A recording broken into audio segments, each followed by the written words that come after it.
Meron ulit tayong unboxing items natin. So ano na naman kaya ang laman nito? Ano na naman kaya ang kagaga at katarontado at kaloko ang laman nito? Tingnan natin. So yan, okay, good yung plastic. Hindi rin siya matagal dumating din sa agad. Okay din yung rider niya. Yan. Okay din yung may box.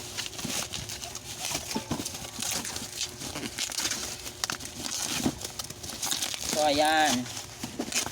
Anong itig? So hindi natin alam kung tama yung laman ng order, no? Madami kasi akong in-order eh. Pindot lang ako ng pindot.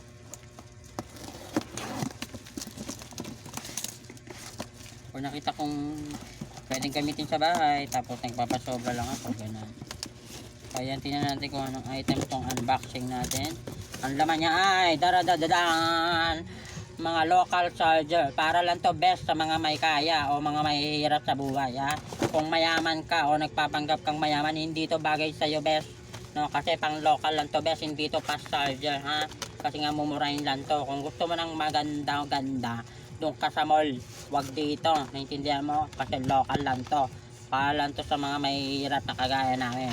So kung ikaw ay isang maarte, nag-iinarte, nagmamaganda, nagpopogi, huwag kang bibili nito. So ayan, maganda, di ba? So ito lang ang ginagamit namin, local charger lang, kasi tamang lang kami, hanap buhay. So ayan, no, isang charger lang dapat ang bibiling ko, pero ang dami kong binili, di ba? Ang lakas ng trip. Pang matagalan na to best, pang year na to best. Kaya bumili na kayo. Subok ko na to. Pero wag lang kayo mag-expect dahil hindi siya fast charger, ha. So message na kung sino man ang gumamit at nag-share nitong video ito, mag-PM na kayo sa kanya, ha. Okay, bumili kayo kung may alam kayo. Bili na. Kapag hinihintay mo, hindi ka ng grade 2. Tap mo.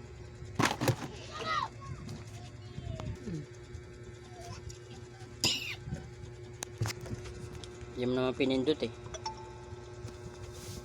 Bakit tinuloy mo yung video? Sabi mo, play. Tuloy. Ako